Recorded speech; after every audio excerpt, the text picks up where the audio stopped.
একুশের বইমেলায় গ্যাঞ্জাম হয়েছে, তসলিমা নাসরিনের বই না, এরকম গ্যাঞ্জাম ইচ্ছা করে তৈরি করা হয়েছে, আরো তৈরি করা হবে। কেন করা হবে? এই আলাপে যাওয়ার আগে এই ভিডিওটা দেখেন, এডিটর সাহেব দেখা দিবেন কিভাবে প্রকাশক নিজেই উগ্রভাবে প্রতিবাদকারীদের আঘাত করতেছে। দেখেন।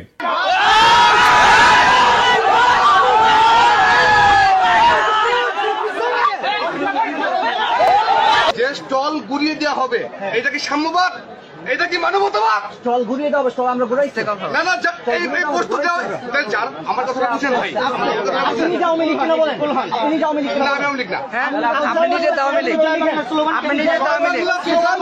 প্রতিটা বাঙালি স্লোগান, জয় বাংলা স্লোগান, আমাদের বাঙালি স্লোগান।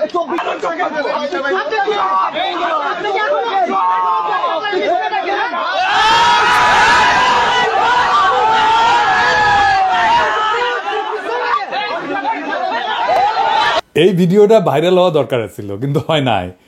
এই প্রকাশক ভব সেলটার গায়ে হাত তুলিছে।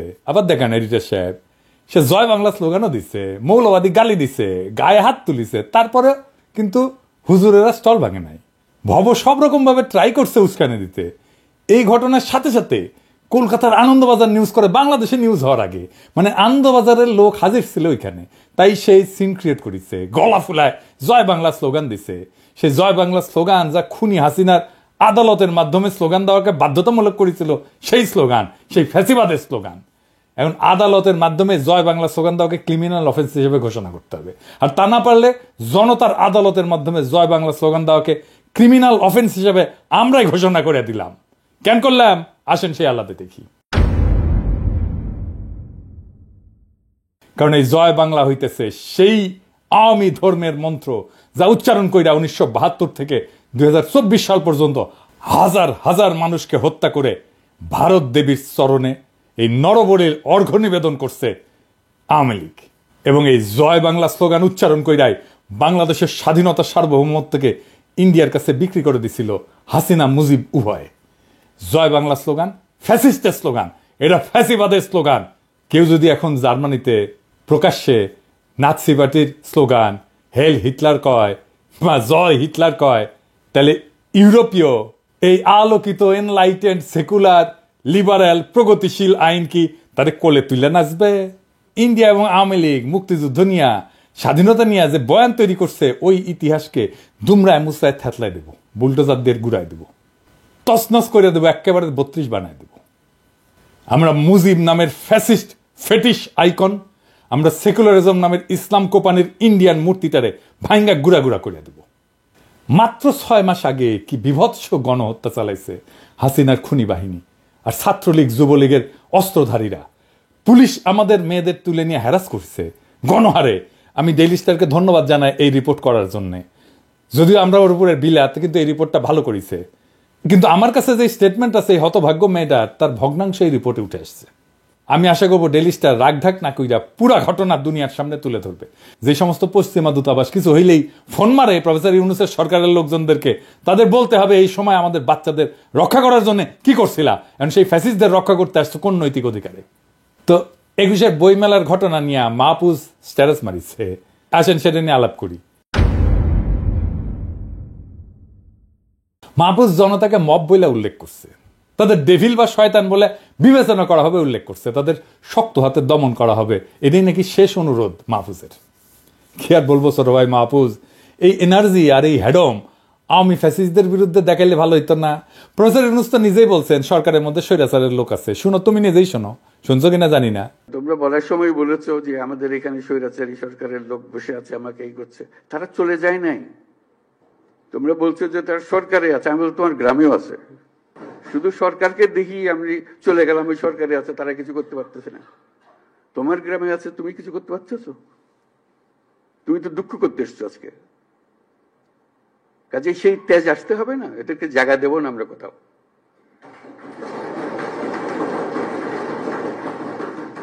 আমাকে তার ভয়ে আমার গ্রামে পথ চলতে হবে, এই বাংলাদেশ করলাম আমরা? এই বাংলাদেশটা আমরা করি নাই। সে তার সমস্ত স্বভাব পরিবর্তন করে আমাদের সবার সঙ্গে মিশে যাবে, এটা হবে। কিন্তু তার স্বভাবে সে চলতে থাকবে আমার সামনে দিয়ে, আর আমি বলবো আমি নতুন বাংলাদেশ করে ফেলেছি, হলো না। শুনলেন তো 2 দিন আগের কথা। আর মাহফুজ, তুমি যে হুমকি দিলা তোমার এলাইকে, তোমার সহযোদ্ধাকে, যে তোমার পাশে দাঁড়ায় বুকের রক্ত ঢেলে দিল হাসিনাকে হটানোর জন্যে, কে উস্কানি দিল সেটা দেখবা না? তোমাদের পশ্চিমা এম্বাসিকে দিয়া ইন্ডিয়া ফোন মারে আর স্ট্যাটাস মাইরা দাও সাথে সাথে।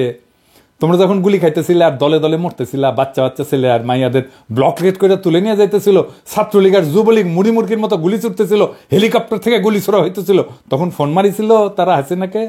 জিজ্ঞেস করেছিল? করো একবার, মারে নাই ফোন। তাই পশ্চিমে বাংলাদেশের ইমেজ কি হইল এটা নিয়ে উতলা হইও না, বরং সাকসেসফুলি ফ্যাসিবাদকে নির্মূল করতে পারলে পশ্চিমা লিবারেলরা তোমার গুরু মানবে, তোমার মডেল মাইনা চলবে। ইসলামপন্থীরা রক্ত দিতেছে অনেক আগে থেকে, 2013 থেকে। ওরা হাসিনা মোদিরে ডরায় নাই। ওদের তুমি কিসের ভয় দেখাও মাহফুজ? ওরা কি ডর পায়? পায় না। ইসলামপন্থীরা আমাদের ফ্যাসি বিরোধী লড়াইয়ের সবচেয়ে গুরুত্বপূর্ণ শক্তি। তার সাথে বিবাদে যাইও না। রাজনীতি কিন্তু যুক্তিতর্ক না, রাজনীতি দিল আর দরদের বিষয়।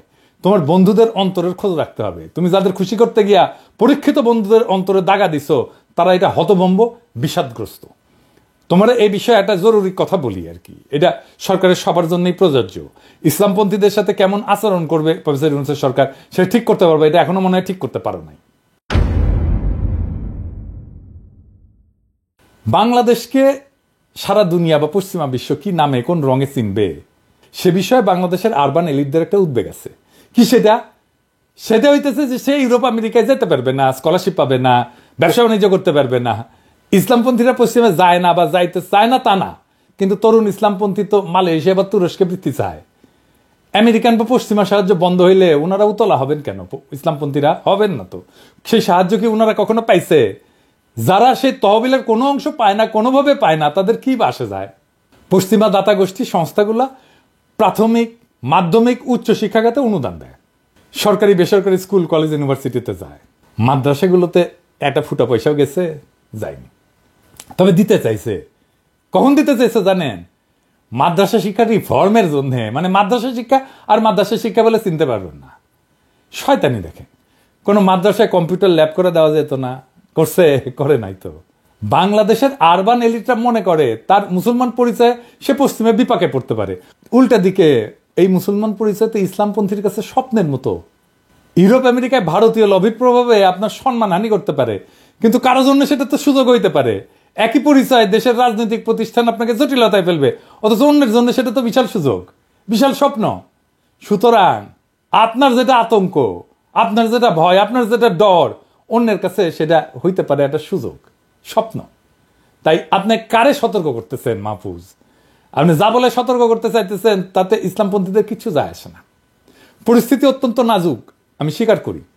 তবে কথা সত্য, রাজনৈতিকভাবে জিততে হইলে আগেই সাবধান হইতে হবে।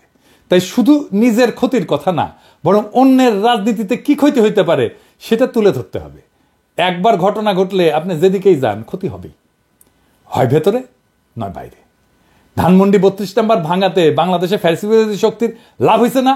অবশ্যই হয়েছে। প্রফেসর ইউনূস সরকারের লাভ হয়েছে না? অবশ্যই হয়েছে। ভয়ঙ্কর ব্যক্তিগত ঝুঁকির মুখে পড়ছে কে? অনেকেই পড়ছে। তবে অবস্থা দৃষ্টে মনে হচ্ছে তারা অন্যায় হয়ে গেছে আমার উপরে প্রতিশোধ নেওয়ার জন্য।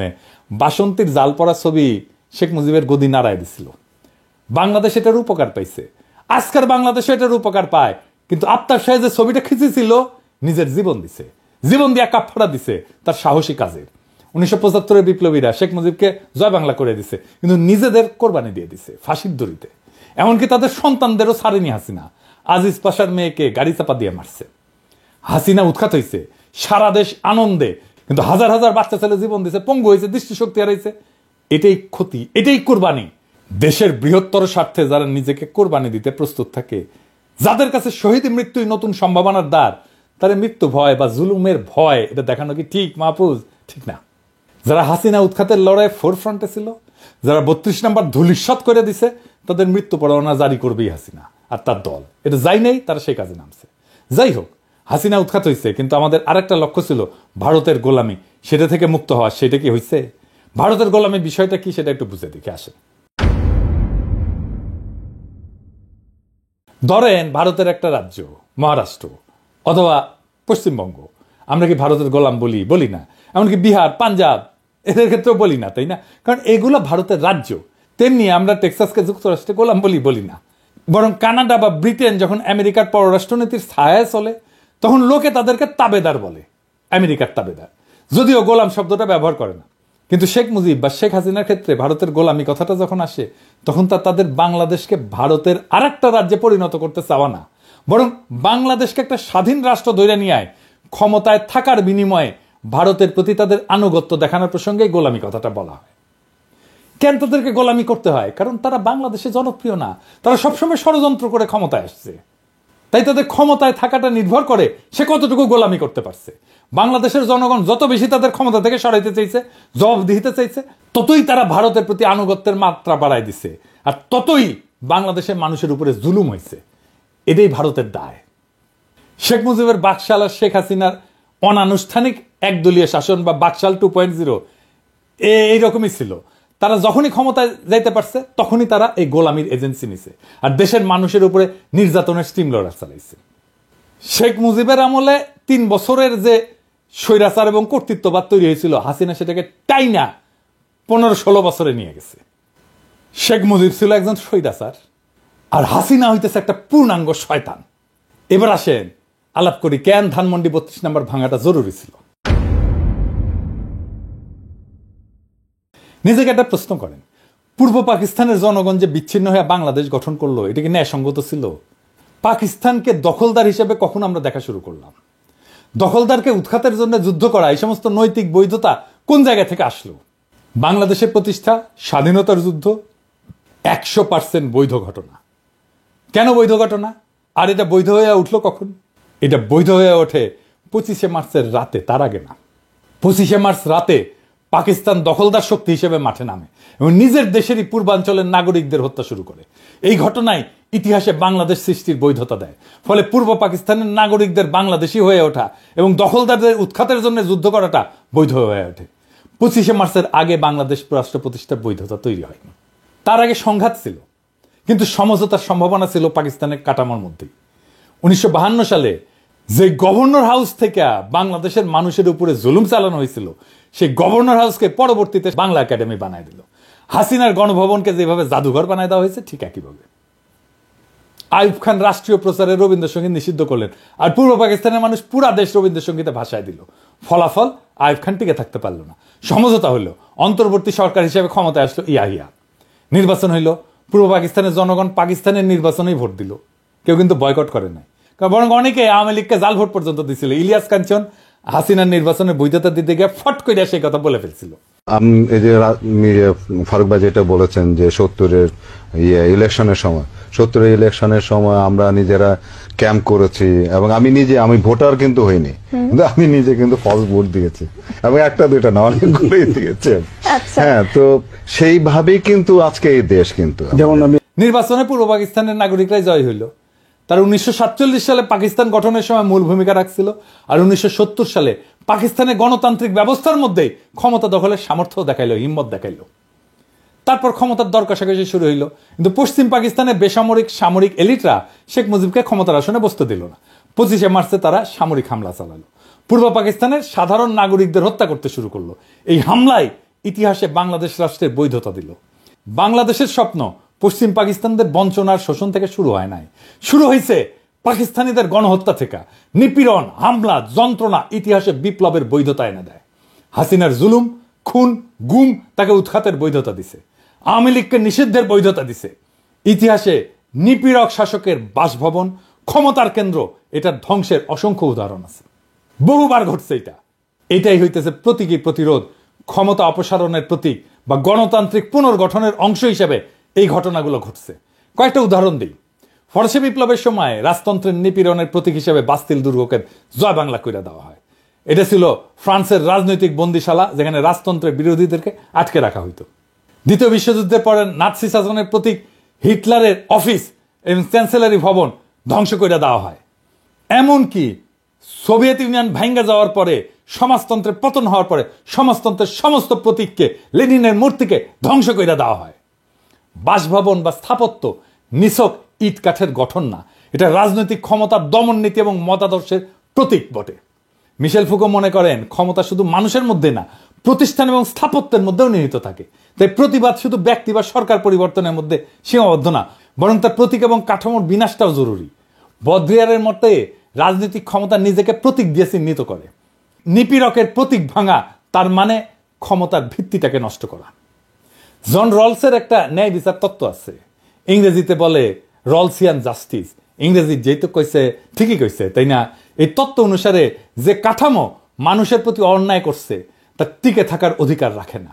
তাই একটা ভবন যদি জনগণের দাসত্ব, নিপীড়ন আর গণহত্যার প্রতীক হয়, তার টিকায় রাখা ইতিহাসের প্রতি অন্যায়।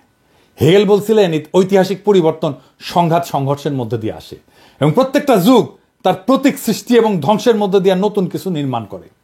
নিপীড়কের প্রতীক ধ্বংস করা মানে নতুন যুগের সূচনা।